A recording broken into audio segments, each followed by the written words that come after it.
The primary responsibility of any government is to protect the life, of course, and property of her citizens through the instrument of the state security apparatus. Now that the military evacuates their main base in Niger State after the onslaught of the bandits, most of their armored cars were blown up by the bandits, mice.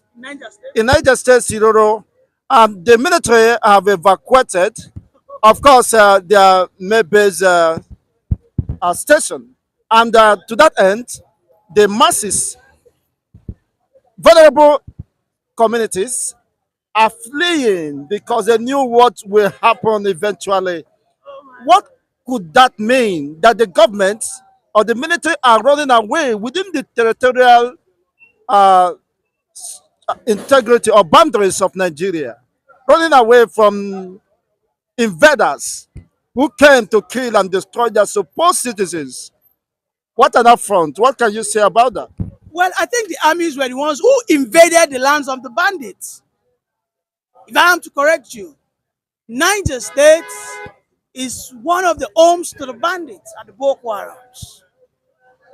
For your information, the bandits are now rightfully claiming their land. And I call out the Okwamas to reclaim your lands. Because the Nigerian military has been bastardized and it is a weapon used by the political elite to subjugate the people. These people you call the bandits are simply reclaiming their land because there's no way if Nigerian army was truly for the interest of the people and they will ever be defeated by common bandits. Let me tell you, the Nigerian army is the secondary or the highest banditry. These guys are bandits reclaiming the innocent Okwama land because of oil. Don't forget, Umaru Bago, immediately when he became the governor, he challenged the president. He said, we don't want military to intervene. And that was when we had the first attack on military soldiers, when an helicopter was brought down by these bandits, and there was a viral video going around, mocking the Nigerian soldiers. Umaru Bago said, no, we don't want invasion of the military. That this land is for Fulanis. That in fact in Niger State we have the highest population of the Fulanis. So why are you here asking me that question? Of course, Niger State belongs to the bandits. It belongs to the Fulani jihadists. And not to Nigeria as a territory within Nigeria state. They are dictating. Let me tell you, the 12 northern states dictate what happens in their states, which is an affront to the Nigerian constitution. Nigerian constitution has ceased to exist in those 12 southern states since 2003 under Obasanjo when they adopted Sharia. And this has extended to Niger. And of course, they want to what? Colonize Benue, extend it to Enugu, extend it to Eboyi. But of course, those who are down there will not allow.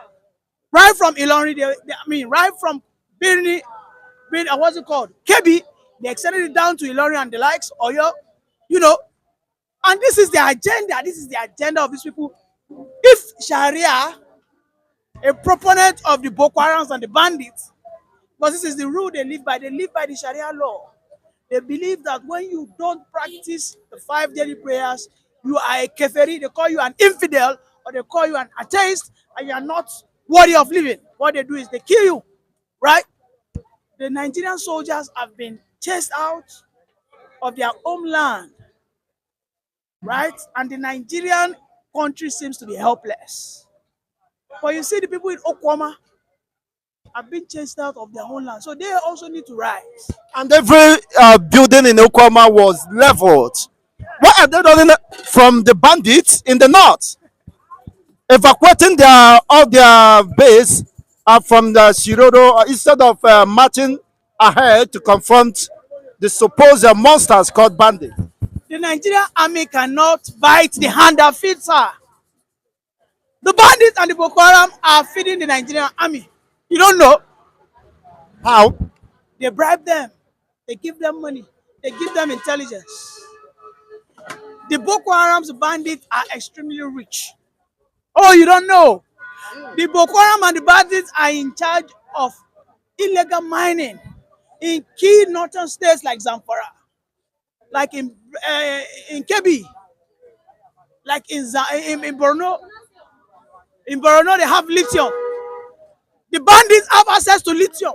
The band, the bandits have access to foreigners. It means too much resources Oh my at their goodness. disposal. Oh, it seems you have not seen a viral video when one of the bandits leader, the kingpin, was hugging a white man and he was telling him, look at this man. This white man will come towards the bandits instead of going to the Nigerian army for protection. And he has paid us millions of naira.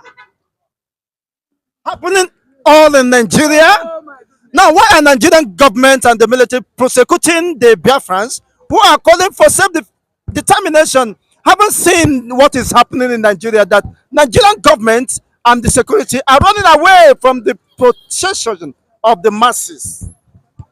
You see, the Biafrans now need to put work and they need to put their mouths and their money where their mouth is. The Biafrans in the past, under the leadership of Ojukwu, showed what it is to fight for that self-determination. What we have today seems to be online warriors and keypad warriors. Nigeria, as it stands today, is not ready and will never be ready to give you your self-independence without a fight. But I can tell you that the Igbos, most especially, are now wiser. The Nigerian army is an offshoot and they are working with the Boko Harams and the bandits. The level of atrocities that the bandits and Boko Haram have committed, the Biafrans did not commit 1%, and hereby they annihilated over 3 million Igbos. What do we have today? They want to negotiate with bandits. A man like Shegumi will tell the president that you cannot kill them. Who says you cannot kill them? But they will tell you you cannot kill them because they know that the Nigerian army is being controlled by the bandits. And they have a supreme leader. The supreme leader is the Sultan of Sokoto. Why is it that the Boko Harams and the bandits have never for one day taken a pin from the palace of the Sultan of Sokoto? But we have seen how they killed rulers in the West, in the Yoruba land, how they kill our kings. In the West, in the East, how they kill the kings. More than 3 months within 2 weeks. Some of these monarchs are even Muslims, but they killed them, they slaughtered them. We saw what they did in Benue. Just recently, we saw what they did in Taraba. We saw what they did in Eboyin, killing rulers, leaders of the land, kings of the land. A man who is living very close to their domain, Sultan of Sokoto, has never been touched. One finger, a single strand of hair, and you tell me this man is not in control? The bandits will attack Asorok over them attacking the palace of the Sultan of Sokoto. That is how powerful these people are. But you see, the Nigerian army is what the president remains the president. Because the president understands that if he doesn't have the army behind him, he's just nothing but a what? But a jellyfish. The only reason why he's called the Grand Commander of the Federation is because the Nigerian army are still dancing to his tune. Meanwhile, that army are truly being led by the who? By the bandits, who are also led by the Sultan of Sokoto. During the Ramadan, how many onslaughts did you hear? How many killings happened during the Ramadan, during their fasting? Nothing. Everywhere was silent. But a day after, we saw the attacks that went on. During the Ramadan, how many military operations did you hear that the Nigerian soldiers did? That is to tell you they work hand in hand, because ordinarily they should know that during the Ramadan is the best time to attack and commit the onslaught against the bandits. But everybody went on sabbatical, all of them went on that break. And then after the Ramadan, they now started their drama. But the Nigerian government military claimed the kids are over 200 terrorists within the last week. Of course, that was after the Ramadan. Let me tell you, a soldier was just killed yesterday. A very top-ranking soldier was killed yesterday. Before then, how many people was killed in Niger again? In Niger State alone, we have lost nothing less than 30 soldiers, 30 able soldiers.